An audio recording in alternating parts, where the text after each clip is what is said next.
expressed confidence that a reasonable trade deal with the U.S. will eventually be reached. Lee has also noted plans to discuss critical issues with President Trump, including security and defense costs, as well as ongoing tariff negotiations. The South Korean leader has emphasized that while the strategic flexibility of U.S. military forces in South Korea has been a source of tension, a modernized strategy is essential for future security concerns. As the two nations continue talks, the focus will be on balancing trade defense commitments and regional stability. Now for this discussion, we're joined by Dr. Sanjay Kumar. He's a journalist at the Korea Herald, joins us live from Seoul. Thank you, Dr. Sanjay, for joining us again. Good to see you. Now, Good to see you. Thank you. Now, how is the South Korean public reacting to Lee's optimism about reaching a trade deal with the United States? Do they think that Trump and him have a good relations? Here the hopes are high, but at the same time there is an insecurity too, because everybody here knows that President Trump is not a very predictable president if you compare with the former presidents of United States. But the very strong aspect is that US-ROK alliance is in good shape, and it is ironclad, so which is going to help both the countries to come to a fruitful negotiation. From South Korean perspective, modernizing the alliance, North Korea, and the tariffs, these three are the major agendas that needs to be concluded. But at the same time, as some advantageous cards, shipbuilding, Korean companies and Korea is ready to make American shipbuilding great again.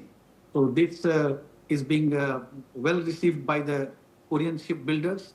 And apart from that, there is a possibility of US-South Korea nuclear cooperation, which was signed before. That, according to that cooperation agreement, South Korea is not allowed to enrich the uranium.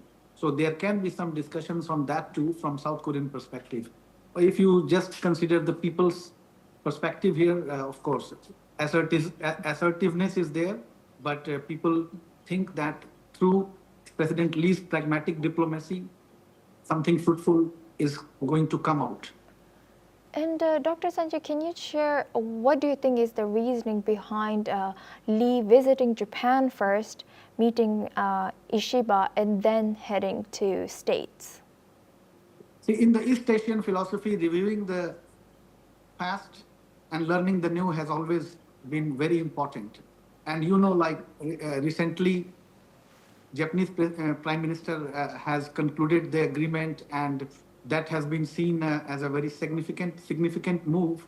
And on the sidelines of the bilateral talks that President Lee and Japanese President Ishiba has held recently, you know, there were separate talks also on how to deal with President Trump.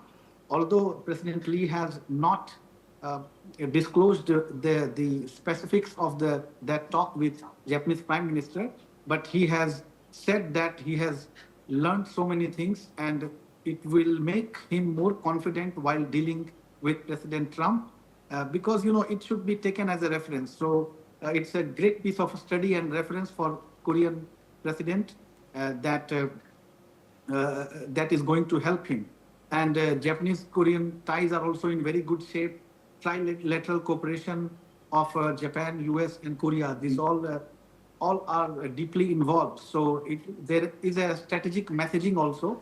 So for President Lee also, assertiveness as well as pragmatic, both things need to work, and he has to make that work. So that is why Korean people as well as President Lee is very hopeful to come up with some fruitful negotiation outcome.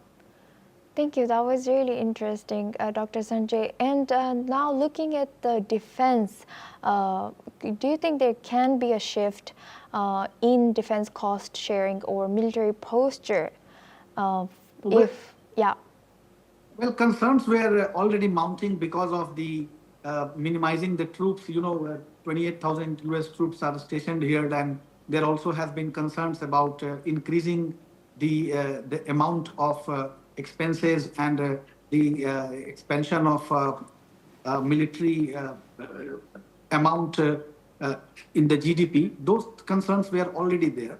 But I don't think so that I don't think that there would be a big shift because South Korea is already spending huge amount of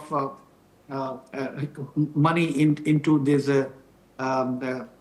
U.S. ROK alliance, especially the military alliance, and I think um, definitely President Trump will have to understand. Right now, he is very concerned about the tariff, not tariff, but trade deficit, and because of that, he is seeing every aspects through that trade deficit angle. But when the two leaders will talk in depth, definitely they are going to come up with some sort of solution. But Taiwan also remains a great concern. But President Lee has already mentioned that South Korea is ready to support with the alliance and with the military and all things. But there would be a kind of red line, like there are some great concerns from South Korean perspective also that that make them very vulnerable because directly South Korea cannot get engaged with Taiwan because that will bring China into this, and there are so many Yes. interdependencies Yes. between Korea and China. So Yes. these aspects are there, which looks very unrealistic also from the South Korean people sentiment. And that Yes. is why there is a great concern, but people here are thinking that Taiwan Yes. issue will not be coming on this Yes. negotiations. Dr. President Lee Sanjay, is also, yeah. yes, thank you, Dr. Sanjay.